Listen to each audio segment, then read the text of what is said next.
হাৰঘাট বিধানসভা সমষ্টিত বা ইষ্ট কাৰ্বি আংলঙত 3টা বিধানসভা সমষ্টিত আছে।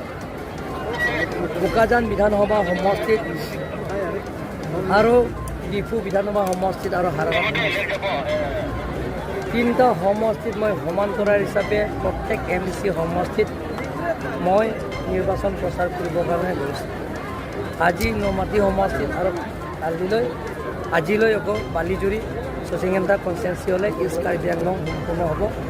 কালিৰ পৰা মই ৱেষ্ট কাৰ্বি আংলঙত 9টা MC সমষ্টিত আছে, 2টা বিধানসভা সমষ্টিত আছে। মই 3 দিনৰ ভিতৰত সম্পূৰ্ণ কৰিম।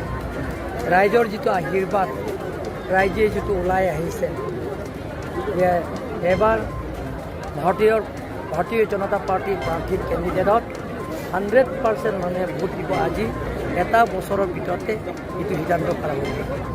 আপোনালোকে জানে কাৰ্বি আংলঙত এতিয়া স্থায়ী শান্তি হৈছে, পাৰ্মানেণ্ট পিচ হৈছে।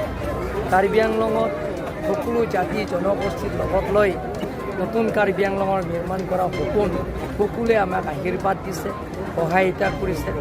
নৰেন্দ্ৰ মোদী ডাঙৰীয়া আৰু ডক্টৰ হিমন্ত বিশ্ব শৰ্মা ডাঙৰীয়া দুখীয়া পৰিয়ালবিলাকৰ যিবিলাকক গ্ৰহণ কৰা আঁচনিবিলাক ৰাইজে পাইছে, সেইকাৰণে ৰাইজে ওলাই আহিছে।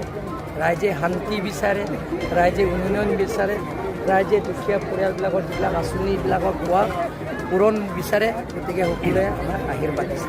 ছাৰ, মুখ্যমন্ত্ৰী ডাঙৰীয়াই কৈ থৈ গ'ল যে হাৰত উন্নয়ন হৈছে বুলি, কিন্তু তাৰপিছত এটা MLA এটা ভাইৰেল কলিং ওলাইছে যে কোনো ধৰণৰ কাম কৰিব পৰা নাই বুলি। কি ক'ব এই ক্ষেত্ৰত ছাৰ আপুনি? নাই, কৰিব পৰা নাই, ষ্টেপ বাই ষ্টেপ কৰিব আৰু আপোনালোকে দেখা পাব। যোৱাবাৰ যিটো কৰিব পৰা নাই, কংগ্ৰেছ শাসনৰ আমোলতো ইমান কাম আপোনালোকে দেখাই নাই। ডাঙৰ কামবিলাক প্ৰায় হৈছে।